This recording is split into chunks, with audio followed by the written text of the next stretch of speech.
It's about to go down. It's your boy, Carlos Cicada, in the house. And ladies and gentlemen, today we have an incredible woman coming on the show. We are going to have a great time, my friends, because in today's show, we will go deep. We will peel the layers of the onion of this amazing, powerful woman that faced a whole lot of harsh rejections when she first started on her endeavors as a model, as an actress, as an influencer, and TV show host. Today's show is sponsored by BlockFi. The future of finance is here. Get yourself up to 8.6% on your money, borrow cash, and buy and sell crypto. There are no hidden fees, no minimum balances, and no reasons to wait. Go on to bit.ly/Carlos BlockFi and get $250 on Bitcoin on your brother. And ladies and gentlemen, as I always say, it's never about the glory. It's always about the story. People, they see the glorious moments, but it's the stories that all matters. None of us here dream about success. All of us work for it. And this show is dedicated to every single person around the world who are suffering in need to hear a voice, because your voice matters. You matter. And the guests that we bring here is to bring you massive knowledge and share with you success and stories to bring you a whole lot of fulfillment, because we are rewarded in public for all the years of rejections and fears and difficult moments that we carry on to practice. And I have the honor to interview my incredible friend, Adrienne AJ Janic, also known as the AJ in the automotive world. She is a spunky, she's fun, co-host on the hit automotive makeover series, Overhauling, with over 60 episodes under her belt. The popular series and new season is currently on MotorTrend TV. She's also took viewers along with her wherever she goes, as she designed and built her own dream car, a 1968 Firebird, on the popular show Hot Rod TV on the Speed Channel. From a little girl of humble beginnings on the blocks of Whittier, California, to a successful model and now a powerful mogul in the media industry, I bring it to you, my friend, Adrienne AJ Janic. Carlos. What's up, my friend? How are you? Good. I have to say, you always just put me in such a good mood because you have the best energy. So I'm so glad that we're friends. I remember when I first met you, I think it was at an Emmy or an Oscar event, and we met. I thought, wow, this is a really amazing person. And I was like, I need to be his friend. And here we are today. The pleasure is mine, my friend. You know, I like to call the ping pong effect. My grandma taught me something very early on. Always treat every single person that you meet like you would treat your grandma, assuming you guys watching us at home like your grandma. You know, I always carry that on to me. You know, whenever I meet amazing people like you, when I am out there traveling, speaking, the corporate world, in airports, when I am, you know, just traveling with the family and we're going to hotels and, you know, my wife goes to the room, my daughter and I, we go around the hotel and we meet the staff, we meet the chefs and the security people, and we become friends with everyone. And my wife, 2 hours later, how do you guys know everybody? You know, and I always carry that on with me. I have this thing with me that we live every single day as we have one last day, not one more. And if tomorrow is not guaranteed, that's why every time I have all my guests coming on the show, whether it's a successful celebrity like you or if it's an everyday struggling business owner, we bring everyone here on this show because everybody has a voice. Everybody has something to share. And that's what the Carlos Inspire show is all about. It's about sharing strategies, talking about business and talking about branding and strategies to make money and what is working, what is not working, and peeling the layers off the onion, the things that nobody wants to talk about. And we just have a great time. And it's just such an honor to have you here today. And here's what I wanted to start. Okay. I want to go back to the struggles where all started it. So if you could talk to us about one of your darkest times in life, when you were at rock bottom, like facing those harsh rejections that you talked about it before, and how did you overcome them, my friend? You know what I mean? Like, I wanted to bring us in to that moment as if we were there with you. Like, let's go back right now into history and talk about that. Oh gosh, back into history. Well, first of all, the entertainment industry, people have to understand there is more rejection than there is yeses. I mean, it's almost like, I remember a lot of the acting classes I took, they said you have to go through, I think, 100 rejections before you get that one yes, and you got to keep going. And when I started in this business, my mom made me graduate from high school. I wanted to graduate. I mean, I wanted to start modeling. I think I was maybe 15, and she was like, absolutely not. And of course, back then I thought, oh my God, you don't want me to do what I want to do. And I was so angry, but at the same time, looking back, because now as a mother right now, she was just protecting me. I mean, she didn't know much about the industry, and neither did my dad. My mom now is a retired nurse. My dad is a retired aerospace engineer. So, you hear horror stories about the industry. So she said, if you want to get into this business, finish school, be a teenager, and then after high school, give it a shot. So I would say, my gosh, when I first started, it was hard because I didn't know anything about the business. I didn't come from an entertainment family. I did local modeling, which was pretty good. I mean, I would make a few $100 here and there until finally they said, go to the agencies and see if you could get signed professionally. So I did. And it was just about just gaining confidence. And I didn't have that. I was so insecure, very, very insecure, because I thought, oh gosh, am I good enough? Or am I tall enough? Or maybe they want my hair blonde. Maybe they want my hair short. I mean, I was always trying to be what I thought other people wanted me to be. So that was problem number one. And instead of just being myself, I probably would have booked more jobs at the beginning, but I was always trying new hairstyles. My hair color went from blonde to black to red. I had blonde streaks in it. It was short, it was long. And I was trying to be, like I said, what I thought other people wanted me to look like in the industry. And that was just the biggest mistake I made. Until I would say I started traveling in Europe, and a really low point. I mean, first of all, I was homesick. I was 18 years old. I'm on my own. I'm in this model apartment, which is basically a glorified youth hostel. It's not glamorous. People think, oh, you're modeling, you're jet setting all over the world. It's not. When you're a model trying to make it, you're not in private jets. You're not in glamorous hotels. You're in a youth hostel with a bunch of other models trying to make it. And I was in Athens, Greece, and I remember I was going to an audition. And at the time I was told, always carry everything with you. I had my passport, all my money, everything, and it got stolen. I was on the bus on the way and everything was gone. I remember I reached into my backpack to exit, and it was open.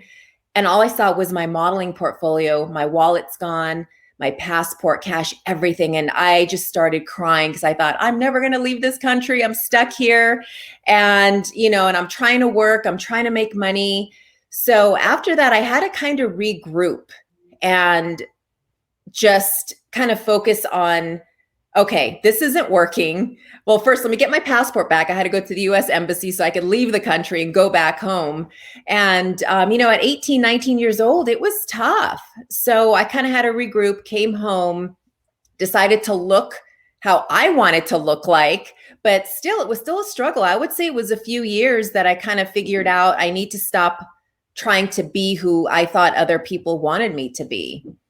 Wow. If that makes any sense. Oh, yeah, no, it definitely does. And I love you are talking about this because me being from Brazil and now I'm an American. I've been here for the last 20 years, living Silicon Valley. I have a lot of model friends, and I hear so many, horror stories, being a model starting in Brazil, and their dream is to either get to New York, LA, London. That's the dream, right? Paris, merci. You know what I mean? It's like, and they tell me so much crazy shit. Like, I was like, did you what? And then the stuff that happens, and like, I heard stuff about like back, they would eat napkin to stay skinny. I'm like, what do you mean you eat napkin? And then, no, I remember this one girl. I was in Milan, and I mean, a lot of these horror stories I would have to say are true because the modeling industry is tough. It's very cutthroat. It's very competitive. I would say Europe more so than here in the United States, because the United States, I feel like we have a little bit more rules and maybe a little bit more protected. In Europe, it's like a free for all. But I remember in Milan, of course, the first thing they do, you basically get off the plane, they take your measurements, they take pictures of you in either a bikini or your bra and underwear because they have to see your body. And right then and there, you're thinking, oh gosh, maybe I shouldn't have eaten that piece of toast or drank water. I mean, it's so unhealthy. So my roommate, well, my next door neighbor in Milan, she would only eat air popped popcorn every night. I knew when it was dinner time because I would hear the popcorn popping, and that's all she would eat. And she was literally a stick. I would say she's probably like a size 0, which was so unhealthy. But, you know, in Europe, you have to fit a certain size. And if you don't fit the size of clothes, you're not going to work. So yeah, girls will either eat popcorn, they will smoke all day just so they don't have to eat. I mean, it's just really unhealthy. Wow. Yeah, no, it's crazy, my friend. And AJ, I love it because I want people that, you know, a lot of little girls right now and younger women watching us from around the world. We got people here that follow us. I travel around the world and I speak different languages. I go on villages and I'm always teaching kids and young adults about entrepreneurship and branding. And we're going to shift a little bit and talk about that. And I love how you talk about it because that's the struggles of people think, oh, modeling is all pretty and dandy. So I'm so happy that you brought us in to the past and talk about the harsh rejections that you faced as a model, as an actress. And AJ, one thing that I'm always telling people is that right now, everything is about branding, right? We live in this new era of audio revolution, social media, and nothing's more powerful than branding.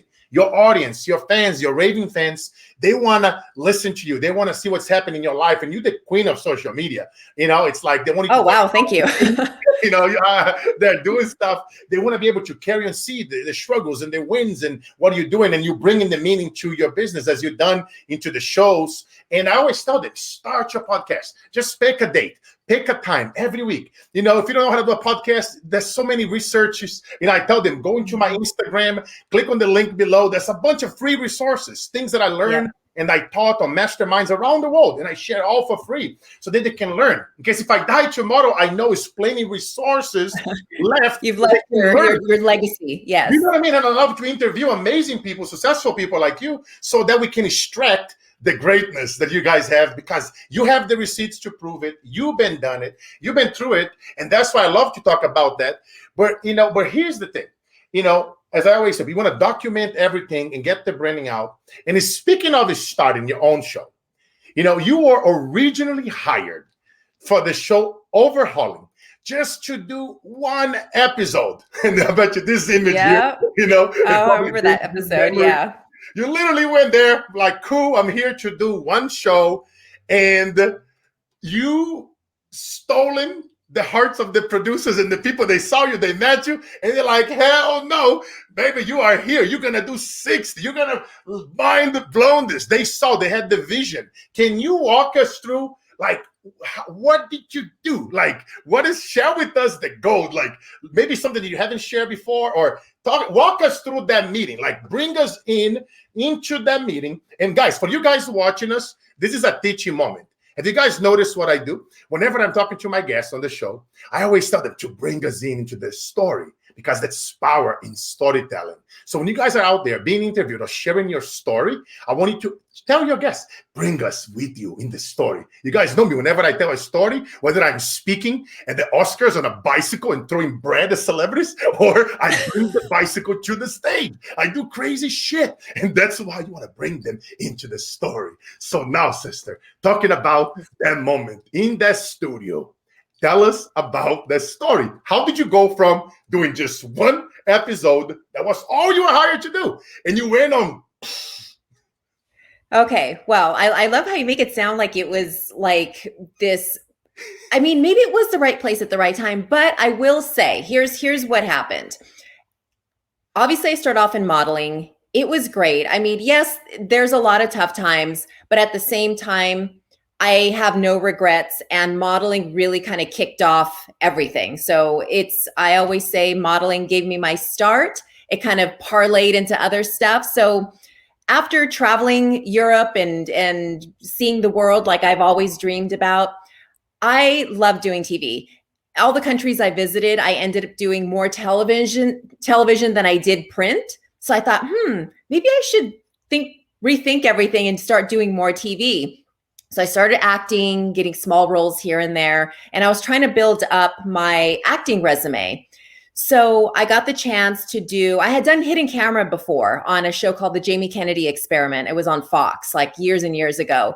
So I already had hidden camera acting experience. So OVERHAULIN needed some actors because at the time the show was becoming so popular that the current hosts and the lead designer Chip Foose was becoming too recognizable. So they had to hire outside talent to come in and play various roles. So I said, sure, why not? I mean, I'm trying to build up my resume, my acting reel. So came in, did one episode. Great. They had me cut back to do another episode and then another episode. So I ended up doing, I would say maybe 5 or 6 episodes of hidden camera acting. Like I played a detective, I played a shop owner's wife, I played an insurance adjuster. So I got to play all kinds of fun roles. So at the time, after one season, the original female co-host got other opportunities and she left to pursue them. So here they are. They need a new female co-host. They're about to shoot the new season. And they're like, you. And I was like, me? I was like, oh gosh, no, I've never hosted before. I'm just an actress. I know nothing about cars. And they said, no, you'd be perfect. You're great. And all this stuff. And I thought, well, let me think about it. And I honestly, at first, did not want to do it. I was very intimidated. I thought, this is a whole new ball game. First, I don't host TV. 2, and most importantly, I know nothing about cars. 0, I could check the tire pressure, but that's it. Never took auto shop in high school. I was not that girl. I was the cheerleader in school. So I was like, are you sure? Because I think the audience kind of wants like a legit person here. So I ended up agreeing to do it. I said, I will do this job, but you have to let me be honest. Let me be honest with the audience. I don't know anything about cars, but I am willing to learn. I said, let me be the voice of maybe the wives, the girlfriends, or even some guys that want to learn about cars. I'll ask the questions that maybe they're thinking about asking at home.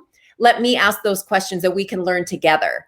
And they said, fine. I said, because at the time I was like, I have a feeling the automotive world knows who's a fake and who's not. I go, so let me just, be honest. Honesty is the best policy. And let's learn together and have some fun. So that's kind of how it all happened. But I always like to also add that people always say, oh my gosh, this is luck. And I don't really like to believe in luck. I always feel like being prepared. Be prepared for moments like this, because sometimes you get that one shot. And if you're not prepared, yes, who knows what will happen. It's so true, my friend. You got me thinking here because, I wanted to actually tell us a little bit about overhauling. And I even have a question for you after that one about when you first started. You didn't know nothing about cars. I was digging through some photos online. And for somebody that doesn't know nothing about cars, you took this beat up car into this and you did it. But we'll get into that in a minute. But tell me something, because one thing that I always say, AJ, is that I see so many people, they go into the cemetery, with a book, a show, a podcast. They have something into that. I'm a firm believer that, we all here for a reason. We all here for something bigger than ourselves. I'm a firm believer that we all have a story, that our messes that we go through, right? Those rejections, our messes eventually becomes our message. I'm a firm believer that we all want to go to heaven, but nobody wants to die, right? And you see, I was preparing a few things over here to ask, but you start talking about being prepared. And I know there's somebody at home right now listening to us. You can become just as successful as she's an amazing. And everything that she done, supermodel, influencer, actress, show host. Again, it's about getting in the game. It's about getting out there. It's about doing it. You can be as amazing as the Carlos. Okay, now, you can. Yes, you can be as amazing as you. You You just have to try and don't be afraid to fail. But I also think too that you have to fail. Yeah. Because when you do succeed, you appreciate it more. Because imagine, let's say you win all the time. I mean, yeah, who doesn't like to lose? Everybody loves to win. But I feel that it humbles you to have the rejection, have the, the losses or failures, because when it does happen, you just appreciate it. It's like, wow. And it feels good too. Like, yeah, I accomplished that. It's like you had to climb that mountain to get to where you're at. I mean, nobody held my hand to, get to where I'm at. Like I said, I don't have an industry family at all. If anything, they didn't want me to get into the industry. They wanted me to like go to school, get a real job, all that stuff, which is nothing wrong with that. I just felt that wasn't for me. I just, there was just a different path I went, and it's not wrong, but you just gotta keep going. And I always say the only person stopping you is yourself. Yes. It's so true, AJ, and it's so true. And I love, your whole approach. And now I know why I was so successful. It's because you touched the key point, which was being real, being raw, and talking to the audience like, hey, I don't know nothing about cars, but I'm about to do this show, Overhauling, and it's going to be all over TV. It's going to become a hit, and I'm going to take a beat up car that did not look like this. I couldn't find an image when it first started, but it was pretty bad. You guys can actually watch. Oh, it's on my Facebook page. I have it before on my Facebook page. Yeah, check it out, her Facebook page and on her Instagram. This thing was not like this. This is one of her favorite cars. She helped build it, and she didn't knew nothing about it. Like, can you walk us through? Because a lot of people right now, they're watching us at home. Like, Carlos, yes, I want to start a podcast. Yes, I want to start a show. I want to become a coach. I want to become a speaker. I want to become a model. I want to become a show host. I want to become like Adrienne or like you, Carlos, or whatever is your dreams, right? But they in their head. And I always say, if you're in your head, you are dead. And that's the stuff that I preach. But I want you to preach into them now so that they do it. They take massive action. And like you say, right, you don't have to know it. And I studied, and I was looking at your past, and you literally hands-on. You were there in the shop with the guys, bringing your silliness and being spunky and bringing, as you were recording. And I just was like, that's so cool. She has no idea, but she's there holding the tools, learning, watching. Like, can you walk us through that experience and how, bring us into that in that moment? Because I think it will help so many people here. Like, they are stuck in their head. They wanted to do something, but they're not doing it because they haven't finished the course. Okay, there we go. Did I froze? No, you back. Can you hear me? Yeah, you froze a little. Okay, yeah, we're back. Oh, good. No, the internet sometimes is the technology. Technology. But, if you could walk us through, because I think, how was it like not knowing anything about cars and, building, this masterpiece? Getting into the game and doing all the amazing things that you went on doing. How was it like learning and going through the struggle and like, what are some of the things that you learned from that experience? Okay, well, I will say I was very intimidated at first. And it's also very difficult coming onto a show with already established hosts. So I had a few hurdles to get over. Hurdle number one was learning about cars. Hurdle number two was getting the audience used to a new face when they were used to the first co-host, because once you get used to, watching people, and then you kind of have already a pre-judgment of somebody, but all I just asked was for a chance. So I felt like I had a lot of stuff against me. And I remember I remember driving to set and I thought, oh my gosh, what am I doing? What am I doing? Just turn around. And I just wanted to go home and crawl under my covers. But you know what? I got on set. Everybody was very welcoming. I mean, I already had known everybody from doing the pranks, the hidden camera stuff. And I just asked questions. What's this tool? What does it do? Okay, what's that over there? How does that work? And how do you take, the lug nuts off the tire? I mean, at the time I didn't know it was called lug nuts. So it's just about don't be afraid to ask questions. I asked every question in the book, even when the cameras weren't rolling. I legitimately wanted to learn everything I could. And also it was a challenge to myself because I already knew a lot of people doubted me. So now it was like, okay, I could either run into a corner and cry, or I could not only prove them wrong, but also prove to myself that I can do it. So I always say I had the best teachers in the world. The guys in the shop were so nice, so welcoming. They were more than happy to show me the tools and how things worked and what to do, what not to do, label everything when you're taking apart a car. So this was, I would say, it went on for a good season, and they told me, don't be afraid of the tools. I remember when I first used the grinder and all the sparks were flying, I thought my hair was going to catch on fire. I was like, oh my gosh, what am I getting myself into? So I would say, so fast forward to, I want to say it was probably my second season on the show, and we were having a little fun, and I traded places with Chip Foose, the lead designer. He became the co-host and I became the lead designer. So I was in charge of this 63 Mercury Comet. And I thought, okay, cool. This should be pretty fun, until when we got it back from Media Blast, which is when we stripped down the cars, stripped the paint down. It was the worst car, I would say, in overhauling history. Like bad. It was completely rusted out. We always say it was like Swiss cheese because there was holes all over, the floor pans, everything. It was so horribly bad. And I thought, great, just my luck to have the worst car in overhauling history. But I thought, okay, we're going to get it done. I had a game plan. I had kind of a design in mind, and we got it done. And I remember when the car was complete, right before we were going to reveal it to their owner, Chip said, actually the camera crew said, hey, walk around the car and show us what you did.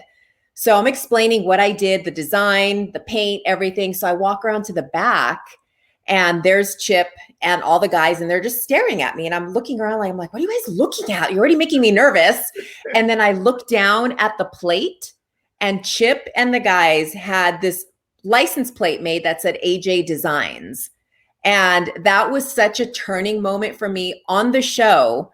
And I never cry on the show, but that was the only episode where I actually did cry, because I thought, oh my gosh, I'm accepted. They accepted me, because I went from not knowing anything about cars to completely designing this 63 Mercury Comet that was completely rusted out, and it was the worst car.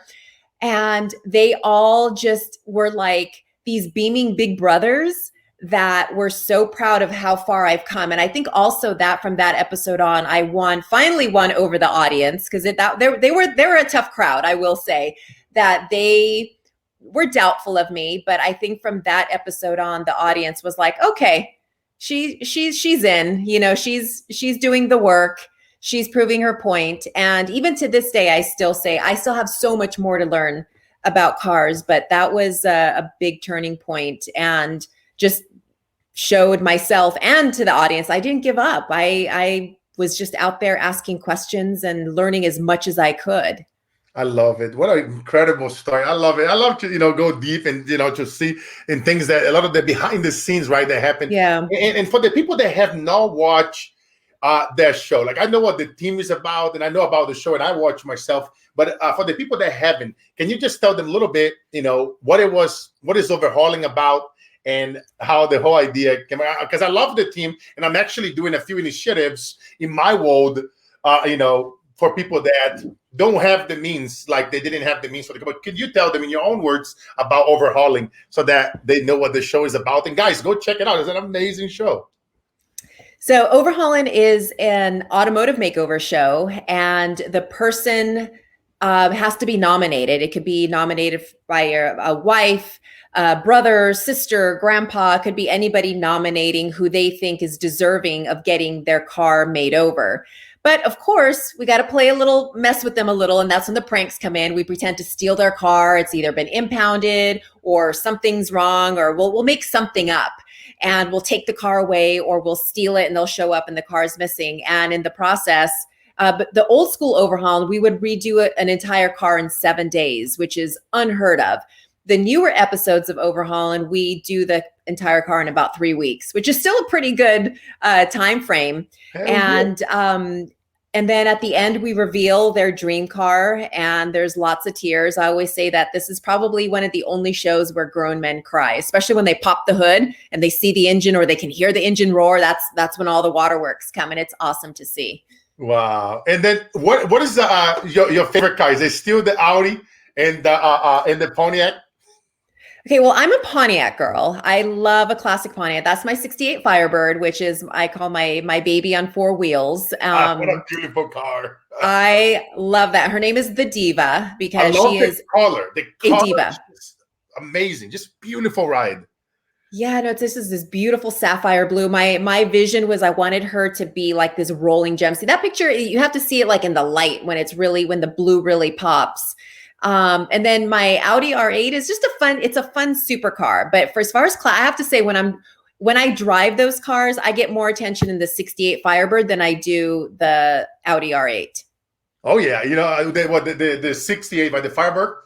Yes, the 68 Firebird. They still your favorite cars? Way more attention. Yeah, I love Pontiac. I'm sorry? Did they steal your all-time favorite cars, or did it change over the years? I've always loved Pontiac. My dad had a GTO back in the day, so I think I've always been kind of partial to Pontiac. The next classic I want to get is a GTO Judge. I think that would be so cool. I already have when I see it, I know that's going to be the one. So I'm hoping that'll be next on my list. I love it. I want to definitely see that one, my friend. Next time I'm in LA, we take it to the racing tracks. Yes. Hey, I got a question for you, because as a young woman, you were always well versed, and you used to say something. I was reading some things about you, that the road to success is always under construction. And I totally agree with that. I normally say that life is like riding a bicycle. From the beginning, there are lots of ups and downs, but in the end, it's only one way, and that's forward. Did you face, I know back in the day and getting into Hollywood and getting accepted, I know how it is. It's very difficult. I see that a lot in the speaking industry. It's a lot of ego. It's a lot of hormones, especially you go to those big events, multiple speakers, they're going to speak, and trust me, so I know that feeling. And I've done a little bit of executive producing on a few movie projects. So I know the shit that goes down. So I love how yes. We're talking about that here, because for you guys watching at home, the struggle is real. And in this present era, in the present day, do you face, any struggles at the moment, or anything that you could tell us about that, that you are overcoming and dealing with? Because I tell people, being successful is not hard to achieve success. Keeping it is the hardest. And you're incredibly successful. Not only you achieved it, but you still continue. Is there anything that you struggle with, in these days that you are going through? Oh yeah. It's a constant struggle. It's hard because when your job is in front of the camera, it's hard to, you start, there's different stages. Like I remember when I first started being in front of the camera, I was so insecure, like, oh gosh, am I the right height? Am I the right size? You're always constantly in your head, which, like you said, that's the worst thing you can do.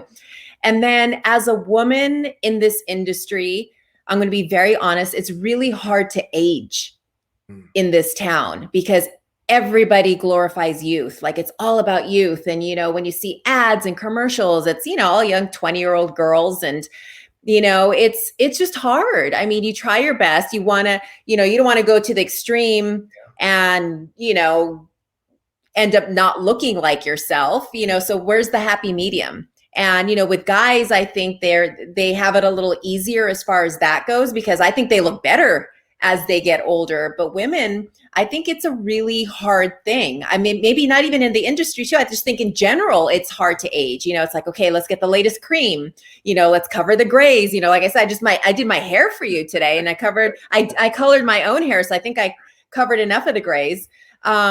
So honestly, I think aging is hard. And there's some days where I wake up and I look in the mirror and I'm like, oh my gosh, I either need to get more sleep or try a new night cream, or I got to do something, and it's hard.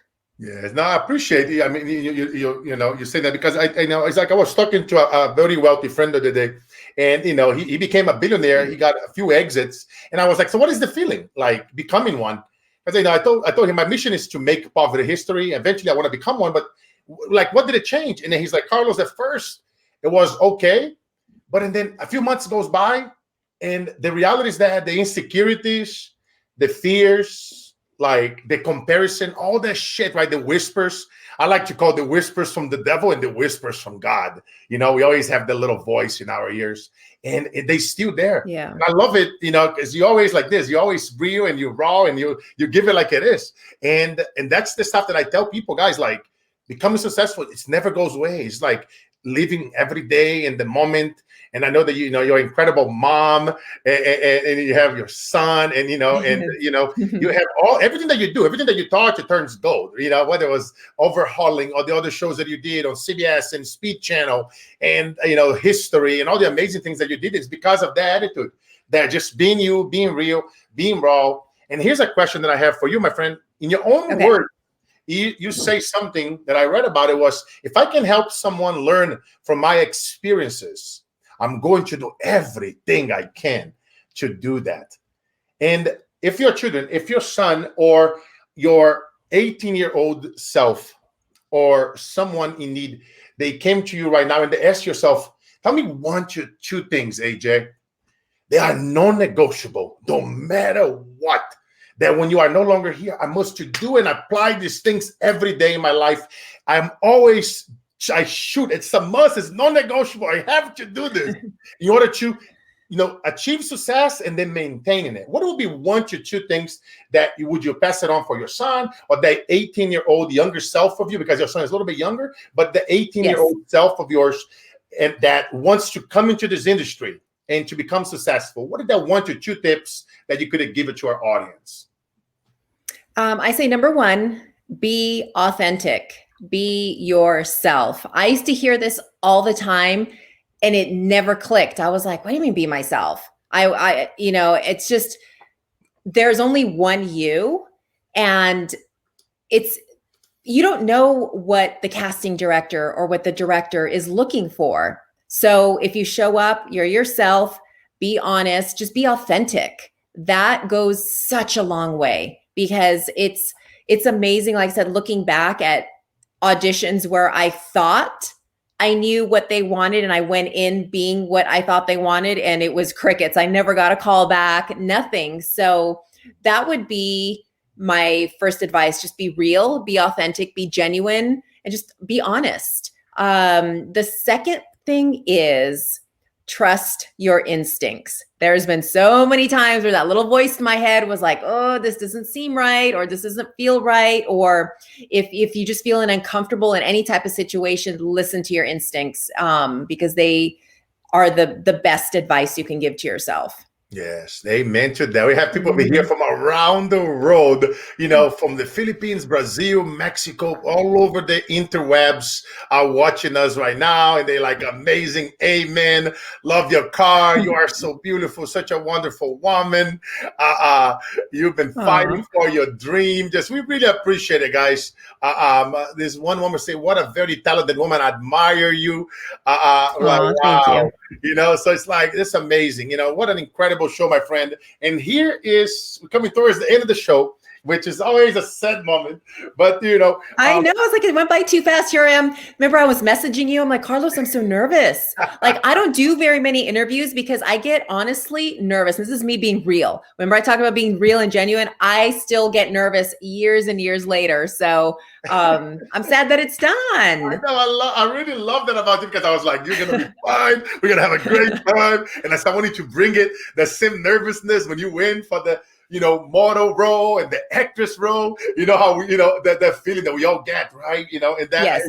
It happens. Like sometimes I go on the stage and then I get a call and something crazy happens and it really knocked me off my game. And I was like, okay, get center. Just gotta I go, Holy Spirit, guys. Tune out the outside noise. I literally put hands on myself when I start healing myself. Whenever I get into those moments, because it happened. We are humans, and I love that about you, because you talk about it, you express, and you don't hold back. And guys, just amazing. I really hope that you guys go back and listen to this again. And for you guys are going to be listening to this later on the podcast when we release this show, come and watch the video as well. So you can see my amazing friend here on the video and some of the photos that I bought on the screen. And here is a question, my sister, that I always love to ask my guests when towards the end of the show. And that question is, when you are no longer here, let's say 100 years from now, it's your eulogy. It's a big old party. Everybody's there celebrating. And I'm there with my Italian hat and smoking a cigar, drinking some scotch. And we are going to say, they're going to be reading your eulogy. And we listen to AC/DC. Maybe some of my homies from Pink Floyd, they won't be there because they'll be dead. But, but they're going to say, Adrienne A.J. Janic was this incredible woman, supermodel, influencer, becoming a powerful media mogul. And she done incredible things for this planet. But in her own words, Adrienne A.J. Janic was ... Who was she? Okay. I want to say it, but don't laugh at me. No, it's so good.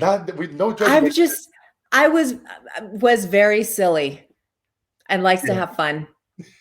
I mean, honestly, I'm not afraid to be a dork or to make other people laugh, let's say at my expense, because like you said, life's too short. I was always too worried about what other people thought that now it's like, I don't care. I mean, look at my hair. My hair is like, I haven't had a haircut in over a year. I don't care anymore. It's like, you know what? Whatever. It's summer and I'll get it cut when I get it cut. The truth is I'm just lazy right now. And I really don't want to go to a salon and sit there for 2 hours and get my hair done. So this is what you're going to get. It's like this long hair that doesn't do it. That's why I keep doing this. It's not doing anything, but I don't care. I just want to have fun. I want to be silly. If you see I missed some grays. Okay. I've got grays. Adrienne Janic was very silly. Yes, I love it. And loves to have fun. That's me. Such an honor, my sister, to have you here on the show. And that's what I love about you. Always you bring this spirit. And the same way you are here with us in the studio, you are when you are in person. You're always the same way. And I love that about you. Always silly, always brings the joy, no matter what. And that's what life is about. I know that if we don't wake up tomorrow, we are very happy because we've done incredible things for this planet. And every life that we touch their souls, we always show up to blow up, as I like to say. And Adrienne, what is the best place that they can follow you, where they can carry on and continue this conversation with you? Where do you spend most of the time on social media? I'm on Instagram at Adrienne Janic, and also on my Facebook page, Adrienne A.J. Janic. So that's where I'm at. I post stuff. It's me. People always think, ask, oh, is this somebody else running it? No, it is me running it because I like to be in charge of what's posted, what I say, how I respond to questions or, people's comments. Because it's just, I like to know what is being put out there. So the best way to do it is just do it myself. Yes. I know. I love that about you. And I'm the same way. I hate bots. I don't think they are personal. Yes.